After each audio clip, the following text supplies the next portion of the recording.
성경 말씀 봉독해 올리겠습니다.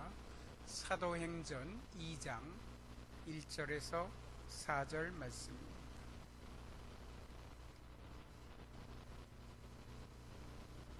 찾으신 줄 알고 제가 대신에 봉독해 올리겠습니다.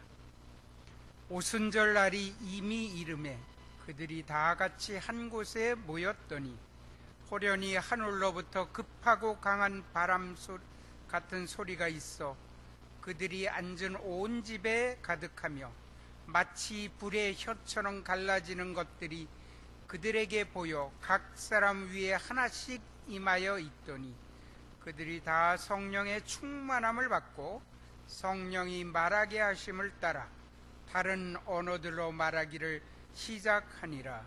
아멘. 할렐루야. 우리 옆에 있는 분들하고 인사하겠습니다. 주님께서 주시는 사랑으로 사랑합니다.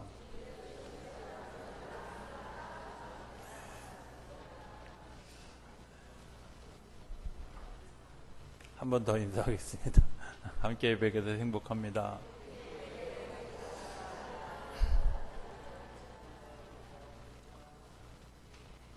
오늘은 성가대가 뒤에 앉아있는 사람들이 몇이 있어서 성가대가 더 썰렁해 보여요. 함께 예배하게 돼서 행복합니다. 예, 처음 뵙는 분들이 있고 또 오랜만에 있는 분들도 있지만 제가 성함을 다 모르는 관계로 따로 인사하지 못하는 것을 양해해 주시기 바랍니다. 이제 지겹죠? 지낸 40년, 지낼 40년 6번째쯤 하니까 이제 예, 오늘이 마지막입니다. 연합하여 사도행전 29장을 써가는 교회 주제입니다. 소주제입니다. 아침에 제가 목회하기 전에 전도사 할 때 어느 권사님이 하는 얘기에 제가 충격을 받아서 잘 안 하는데 그때 우리 담임 목사님이 아주 자주 꿈 얘기를 하셨어요.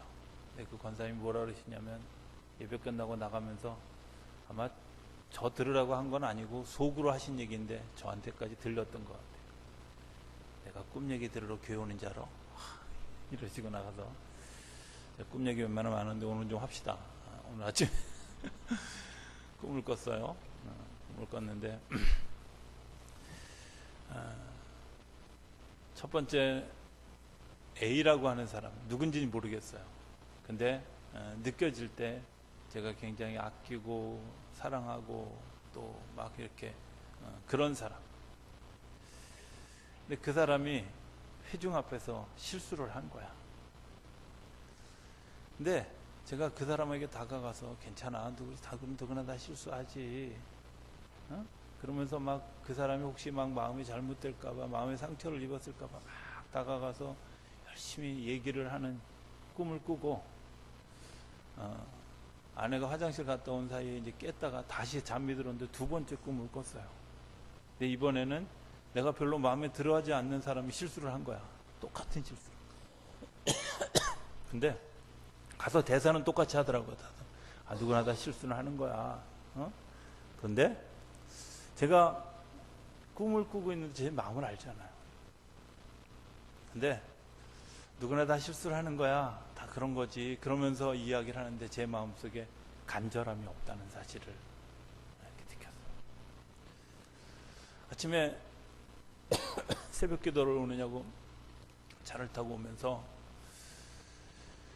이제 그 꿈을 이렇게 다시 되새겨보면서 이런 생각을 했습니다. 똑같은 대사를 하고 똑같은 행동을 하고 똑같은 실수에 대해서 어떤 사람에 대해서는 마음을 실어서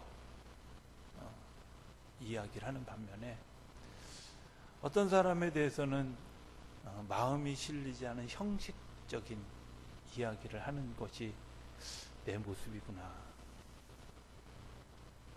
예수님을 닮지 않은, 겉으로는 어느 찬양의 것처럼 말로는 또 겉으로는 예수님과 바울을 닮은 듯한데 실제로는 그게 아닌 내 모습을 발견하고 아침에 이렇게 머리를 다시 한번 조아리는 그런 시간을 가지게 됩니다.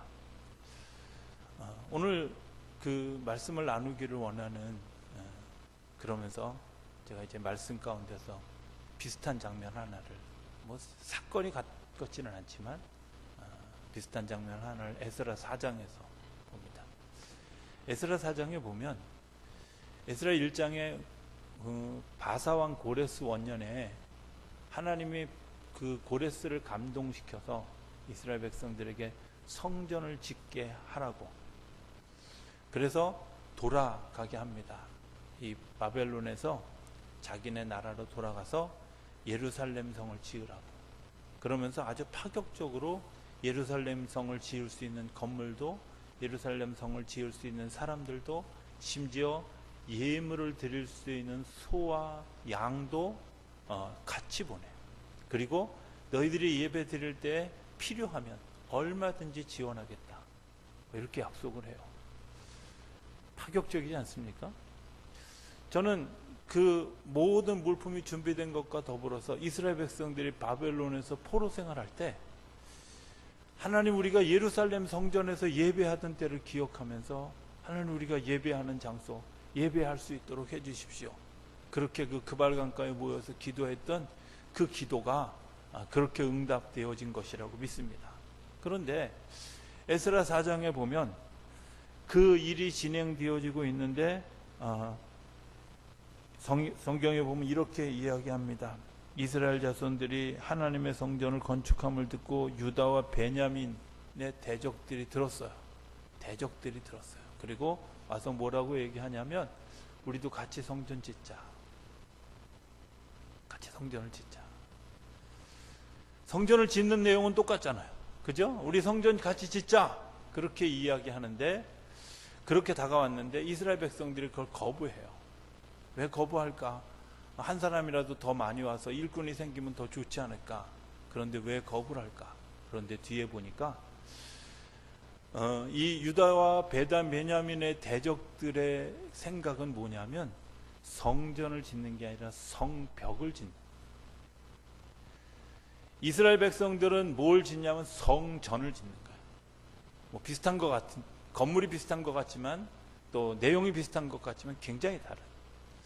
성벽은 보이는 물리적인 힘을 막기 위해서 막는 것이 성벽이라면, 성전은 보이지 않는 영적인 공격을 막는 장소가 성전이다. 이렇게 생각하면 깊이가 좀 다르지 않겠습니까? 제가 마치 꿈을 꿀 때 똑같은 대사를 하는 것 같지만 사실은 받아들이는 사람의 마음에 정말 감동이 되는가 하면, 어떤 사람은 아주 형식적인 말이야, 이렇게 생각하는 것처럼, 유다와 베냐민의 대적들이 이스라엘 백성들에게 다가와서 우리가 같이 돕자, 같이 하자 하고 거부했는데, 나중에 실체를 보니까 그 실체 가운데 뭐가 있어요? 그들이 생각했던 것은 성벽이었고 이스라엘 백성들이 생각하는 것은 성전이에요. 어떻게 다를까? 진행하는 방법이 좀 다르죠. 진행하는 방법이 어떻게 다르냐면, 이들이 일이 잘 안 되니까, 성벽을 지으려고 했던 이 무리들이 일이 잘 안 되니까 그들이 한 행동들이 뭐였냐면, 뇌물을 사용해서 사람들을 선동하고 그 다음에 그 이스라엘 백성들을 고발하는 일을 했어요. 반면에 그 성전을 짓는 사람들은 그 일로 인해서 이 성전이 완공되지 못한 채 공사를 중단해야 됐을 때 그들은 하나님의 언약을 기억하고 기다렸어요. 뇌물하고 선물하고 어떻게 다를까? 저는 그렇게 생각합니다. 고레스라고 하는 왕이 이스라엘 백성들에게 내가 너희들이 이 일을 할 수 있도록 선물해 준 거잖아요. 하나님이 우리에게 은혜를 베풀어 주신 것이 선물이잖아요. 그런데 그 하나님이 주신 선물을 내가 악용하고 있고 다른 것으로 이용하고 있다면, 그거는 선물의 가치를, 품격을 떨어뜨리는 일들을 하는 거죠. 오늘 우리가 재물을 가지고 있기도 하고, 때로는 권력을 가지고 있기도 하고, 때로는 힘을 가지고 있기도 하고, 지혜를 가지고 있기도 한데, 이 지혜나 권력과 힘, 돈, 이런 것들이 하나님이 내게 주신 선물이다. 그리고 하나님께서 주신 것 때문에 내가 선하게 사용되어져야 된다, 이렇게 생각하는 사람들은 그것을 선물로 사용하지만, 어떤 사람들은 그것을 뇌물로 사용하는, 자기의 힘을 과시하기 위한, 자기의 생각을 관철하기 위한, 자기의 마음에 품은 생각들을 이루기 위한 그런 도구로서 사용되어지는 거예요. 성벽을 짓는 사람과 성전을 짓는 사람의 차이. 또 다른 말, 고발한다고 하는 말은, 저는 말과 말씀이 다르다고 생각해요. 말은 책임이 없는 겁니다. 그냥 이야기하면 되는 거죠. 아니라 하면 됩니다. 우리 예전에 청문회 하고 난 다음에, 요즘도 정치인들이 잘 쓰는 그런 이야기가 뭐죠? 기억 안 납니다. 말은 기억이 안 납니다. 그러나 말씀은 언약이 되어서 2000년이 지나도 4000년이 지나도 그 말씀이 말씀되는 언약이다. 과연 선물이 이길까요? 뇌물이 이길까요? 아니면 고발하는 것이 이길까요? 아니면 하나님의 언약을 말씀하는 말씀이 이길까요? 우리가 뻔히 그 사실을 알면서도 우리는 때로 뇌물을 사용하고 때로는 말을 사용하려고 하는 어리석음을 범하게 된다는 거예요. 특별히 어떤 때에 혼돈이 있고 힘이 들 때. 사도행전 2장의 상황으로 돌아가 봅니다. 그 시대의 상황으로 이렇게 돌아가 보면, 예수님의 제자들이 두려움의 대상이 굉장히 많은 시대였습니다. 예수님이 돌아가시고 그리고 부활하신 사건이 사람들 사이에서 전파되면서 그 당시에 지도자들이었던 사두개인이나 바리새인들은 이 사실을 좋아하지 않아요. 기뻐하지 않아요. 그래서 온갖 말들을 만들어냅니다.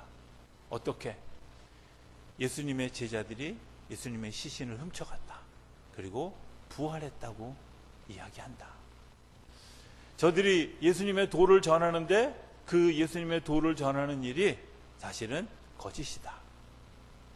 예수님의 부활하시고 승천하시는 것을 봤다고 얘기하는데 그건 자기들끼리만 본 거지 객관적인 사실이 아니다, 이렇게 이야기하면서 대중을 선동하고 그리고 회유하려고 해요. 뿐만 아니라 지금 이 사실을 전하는 사람들을 향해서 계속해서 기회만 있으면 그들에게 칼날을 들이대려고 합니다. 그 결정적인 증거들이 사도행전 4장 이후에 나옵니다. 사도행전 4장에는 사도행전 3장에 성전 미문에 앉은 안진뱅이를 일으켰다는 이유로 베드로와 요한을 가서 신문하는데, 마지막에 뭐라고 얘기하냐면, 내가 너희들을 풀어주는데, 용서해주는데 어떻게? 네가 부활하신 예수의 도를 더 이상 전하지 말아라, 이렇게 이야기해요. 그리고 그 잡혀간 사건 때문에 베드로와 함께 했던 그 수많은 제자들이 골방에 들어가서 베드로와 요한의 안전을 위해서 기도하는 일들을 보면 그 시대의 상황들을 우리가 다 이해할 수, 굉장히 어려운 상황, 힘든 상황, 고통의 상황이 시작되어졌고 그 고통스러운 상황 가운데 있었습니다. 굉장히 놀랍죠. 저는 그런 생각을 하게 됩니다. 말의 위력이 얼마나 대단한지.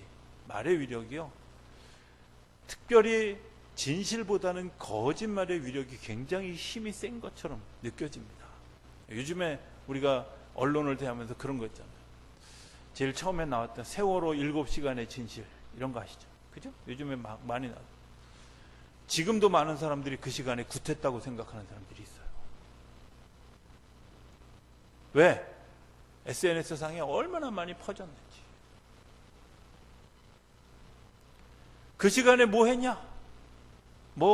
그 세월호 두고 얼마나 많은 이야기들이. 저는 어쩌면 그 이야기들이 정말 유족들의 가슴을 아프게 하는 이야기인데도 불구하고 그런 일들을 너무 쉽게, 너무 편안하게, 그리고 너무 당당하게 그런 일들을 하는 거죠. 놀랬던 것은요, 제가 올해 6월 달에 미국에 가서 선교사의 집에 머물러 있을 때 만났던 선교사님 한 분이 있었습니다. 이분은 이쪽 중남미 쪽에서 선교하는 순회 선교사님입니다. 매스컴하고 접촉 잘 못하는 분입니다. 근데 그분이 뭐라고 얘기하냐면 그 세월호에서 죽은 아이들을 제물 삼아서 위령제를 드렸다면서요. 이렇게 이야기합니다. 지구 반대편에 있는 사람들도 한국의 이야기들을 알고, 진실을 알고 있는 것이 아니라 거짓된 이야기를, 잘못 전파된 이야기들을 알고. 막을 수 있습니까? 막을 수 있는 방법도 없습니다. 그런데 지금 그 시대, 예수님의 돌아가시고 예수님의 12 제자들과 예수님을 따르던 그런 그 400명의 제자들이 지금 모여있는 자리가 어디냐면 그 놀라운 일들이 막 예수님을 모함하고 예수님의 시신을 훔쳐갔다고 막 그렇게 이야기하는 그 복잡한 그런 그 언론의 파도 속에서 이들이 지금 해야 될 일이 뭐였냐면, 이들이 하고자 하는 일이 뭐였냐면 기도하는 일이었어요. 저는 이 기도하는 장면을 보면서 이런 생각을 하게 됩니다. 오늘 성경에 보면 이렇게 표현합니다. 2장 1절에 보면 오순절 날이 이미 이르매. 저는 이 말을 약속한 날이 이르렀다, 하나님의 언약의 때가 이르렀다. 좀 히라보 단어로 쓰면 카이로스의 타임이 온 거예요. 하나님의 임재의 시간이 온 거예요. 오늘부터 시작되는 강림절은 이런 거라고 생각합니다. 모든 교회의 절기가 어디서부터 시작하냐면 오늘부터 시작하는 거예요. 언제 끝나냐? 지난주에 끝나는 거예요. 왕국절, 우리가 하나님의 나라에 들어가면 이제 한 해 절기가 끝나고요, 또 다른 절기가 시작되는 날이 오늘. 그런데 뭐부터 시작하느냐? 예수님의 오심을 기다리는 것부터 시작합니다. 이게 강림절이에요. 강림절을 기다리면서 우리가 해야 될 것들이 뭐냐면, 정말 그날이 이르렀을 때 그런 역사가, 하나님께서 약속하신 역사가, 하나님께서 우리에게 분명하게 말씀하시 주신 역사가 우리 가운데 일어나기를 기대해야 되는 4주간의 시간이 강림절이에요. 주님 약속하신 것을 내게 이루어 주십시오. 약속하신 것을 내게 보여주십시오. 약속한 것이 내게 열매 맺게 하여 주십시오. 이렇게 시작하는 거죠. 오늘 성경의 이야기, 오순절 날이 이미 이르매, 그죠? 네. 그 약속의 때가, 오늘 강림절이 시작되어지는 그때 우리가 제일 첫 번째 할 일이 뭐냐면 다 같이 한 곳에 모여, 다 같이.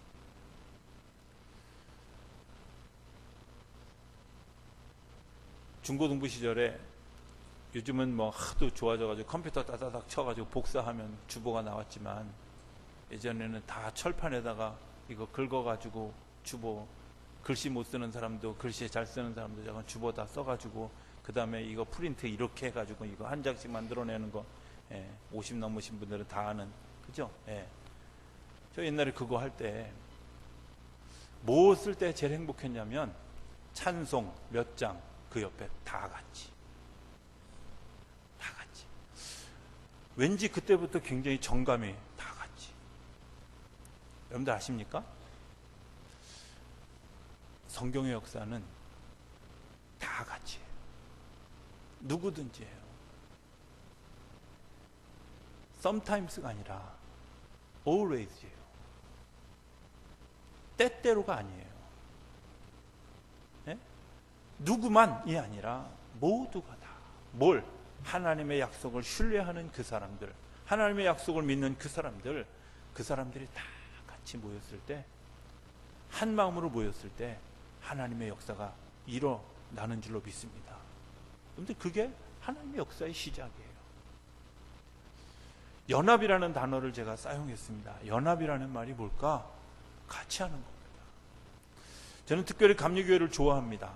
제가 장로교에서 신앙생활을 시작했고 감리교회 목사가 되었는데, 제가 여러 종파들을 같이 비교하면서 제가 정말 감리교가 가지고 있는 굉장히 큰 특징 중에 하나가 뭐냐면 커넥팅이에요. 커넥팅이라는 말이 뭐냐? 연결했다는 거예요. 다 연결되죠. 한국 감리교회와 미국 감리교회와 세계 감리교회가 다 연합되어져 있습니다. 그런데 장로교회는 그렇지 않아요. 이상해요. 그죠? 감리교회가 가장 추구해가는 것 중에 제일 중요하게 생각하는 건 커넥팅이에요. 그래서 모두의 짐을 같이 지는 거야.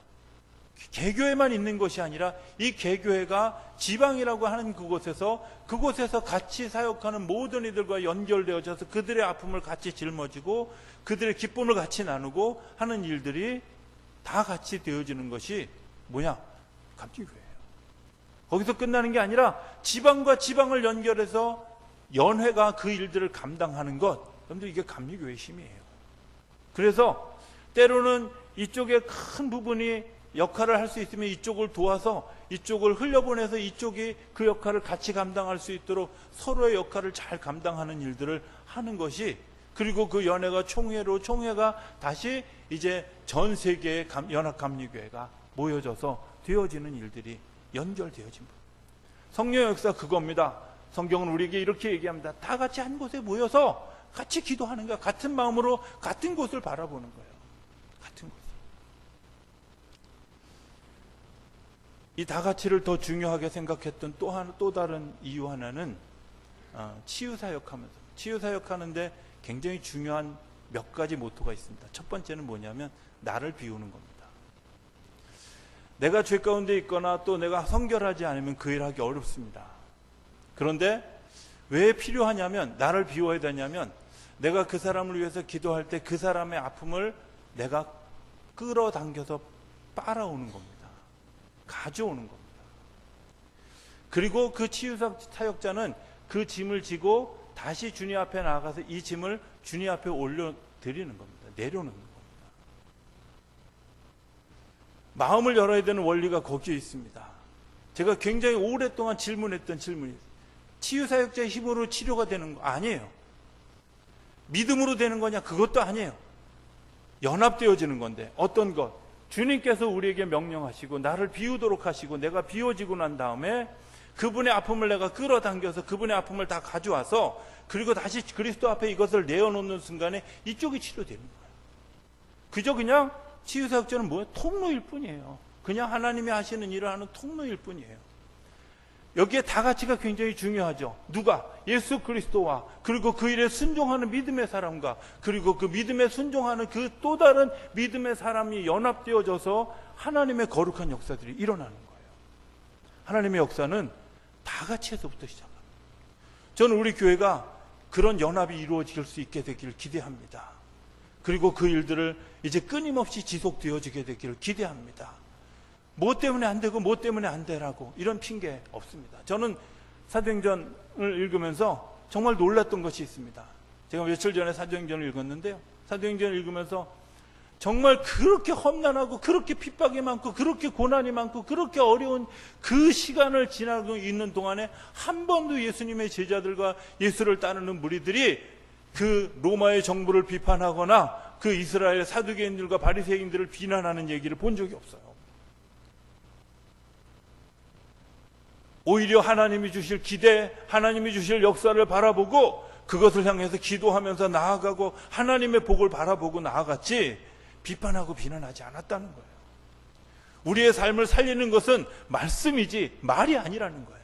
하나님이 우리에게 말씀을 부어주실 때 그 언약을 따라서 다 같이 한 곳에 모였을 때 하나님의 역사들이 일어나게 되는 줄로 믿습니다. 두 번째는 오늘 성령의 은혜가 내려지는 것, 선물입니다. 선물. 하나님이 주시고 싶어야 주시는 겁니다. 나 이거 갖고 싶어요. 그랬을 때 하나님이 우리에게 넉넉하게 선물을 주시는 거예요. 하나님이 네가 그거 했기 때문에 네가 이것을 감당해라, 그렇게 강요하지 않으셔요. 내가 구원받은 백성이 되었을 때 그 감격 때문에 내가 복음의 증인이 되는 거지, 하나님이 강요하는 거 아니라는 거예요. 그런데 성경을 보면, 오늘 성경에 보면 아주 짧게 이렇게 나타납니다. 그 사람들이 자기의 받은 방언대로, 자기의 지역대로 방언하고, 그리고 각기 다른 색깔로 나타납니다. 은혜 받는 방법도 다르고 사역을 하는 방법도 다릅니다. 어떤 사람들은 이렇게 얘기합니다. 아, 은혜는 꼭 진동이 있어야 돼. 그래서 생겼는지 모르지만 꼭 찬송 부를 때 이렇게 좌우로 하고 기도할 때 이렇게 꼭 앞뒤로 이렇게 하는, 그건 진동 아니에요. 그잖아. 그건 박자 맞추는 내 리듬이지. 어떤 사람들은 뜨거워야 돼. 근데 있잖아, 그 뜨거움에 대한 너무 열망이 지나치면 머리가 뜨거워지지 가슴은 안 뜨거워진다.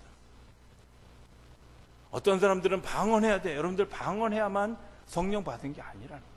방법이 달라요, 서로에게. 어떤 사람은 정말 조용히 기도하는 가운데 임하는 은혜가 있고요. 어떤 사람은 내가 누군가를 섬기는 데 받는 은혜가 있고요. 어떤 사람은 내가 말씀을 읽는 동안에, 어떤 사람은 찬송하는 동안에, 어떤 사람은 기도하는 동안에 이런 은혜를 경험하죠. 방법이 다 달라요. 중요한 건 다 같이 한 마음으로 모였을 때 일어나긴 하지만 방법은 다르다. 또 하나, 사역도 달라요. 나처럼 해야 돼? 아니에요.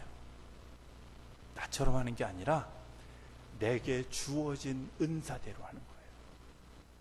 내게 주어진 은사대로. 내게 주어진 은사대로 성전을 짓는 거예요. 성벽을 짓는 게 아니라, 눈에 보이는 벽을 쌓는 것이 아니라 보이지 않는 하나님의 역사를 기대하면서 그 성전을 지어가는 거예요. 성전을 지어가는 말, 요즘 제가 많이 하는 말인데요, 이런 거예요. 내가 일을 하는데 먹고 살기 위해서 일하는 사람, 내가 열심히 회사에 가서 일한다. 여러분들, 그거는 하층입니다. 하층. 중층은 뭐냐면 내가 뭔가 업적을 쌓아요. 상류는 어떤 사람이냐? 하나님의 영광을 위해서, 이 땅의 인류의 평화를 위해서 내가 무언가를 하고, 여러분들이 뭔가를 하고 있는데 제가 여러분들에게 설교하는데, 제가 한 달 지나면 사례비 받는 그 사례비를 위해서 제가 설교하고 목회하고 있다면 저는 하급에 속하는 목사입니다. 저는 그 인생을 그렇게 살고 싶지 않습니다. 중급은 뭐예요? 그래도 우리 교회도 좀 부흥하고, 또 우리 교회가 좀 다른 사람들 앞에 좀 드러낼 만한 그런 교회가 되기를 희망하고 목회하는 것 정도. 상류는 뭘까요? 저는 시골의 작은 교회에서 목회할 때부터 늘 마음속에 어떤 기도를 가지고, 이 설교를 땅 끝에 있는 누군가 들어도 은혜가 될 수 있는 설교였으면 좋겠다 기대하고, 한국교회를 향한 기도였으면 좋겠다 이렇게 생각하고 설교를 준비하고 말씀을 합니다. 오늘 여러분들의 삶을 살아가는 삶의 모습이 성벽을 쌓는 겁니까? 아니면 성전을 쌓는 겁니까? 성전을 쌓는 사람들은 꿈에 본 저처럼 이 사람 다르고 저 사람 다른 것이 아니라 다 같이, 그리고 하나님의 약속을 언약으로 믿고 믿음의 자리에 서 가는 사람입니다. 그런 사람들이 사도행전 29장을 써가게 될 줄로 믿습니다. 선교의 역할도 감당하게 될 줄로 믿습니다. 여러분들을 통해서 새로운 생명의 역사들이 일어나게 될 줄로 믿습니다. 저는 우리 교회가 2016년도에 이제 성탄절을 준비하면서 이런 기도로 시작했으면 좋겠습니다. 성령의 능력이 우리 가운데 임하게 하여 주옵소서. 성령의 역사가 우리 가운데 임하게 하여 주옵소서. 그래서 정말 마리아가 그 내 몸 안에 생긴 이 변화가 성령님으로부터 되어진 것을 확인하고, 요셉이 가만히 그 사람을 살려주려고 했는데 그 사람과 더불어서 결혼하게 하는 확신을 가지게 했던 그런 일들이 성령의 역사였다면, 정말 우리 안에서 일어난 그런 그 모든 일들이 주님이 역사하셨습니다 라고 고백할 수 있는 그런 이번 성탄절을 준비하는 우리가 모두가 되어줄 수 있게 되기를 기대합니다.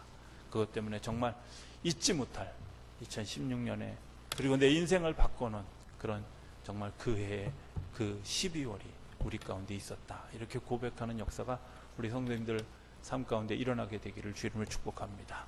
기도하겠습니다. 저희들을 사랑하시는 아버지 하나님, 성전을 짓기를 구하는 주님의 마음 오늘 저희 가운데 알게 하셨사오니, 이제 성령의 거룩한 역사가 우리 가운데 넘쳐나는 것 때문에 내게 주어진 소명을 알고 사명으로 그 일을 감당하며, 하나님 그 일을 해갈 때 이제 누구가 아니라 모두 다 같이, 그리고 하나님이 하신 선포를 따라 걸어가는 우리 모두가 되게 하여 주시옵소서. 그래서 그 힘으로 승리하고 그 힘으로 하나님께 영광을 올려드리는 우리 모두가 되어질 수 있도록 축복하여 주시옵소서. 예수님의 이름으로 기도드립니다. 아멘.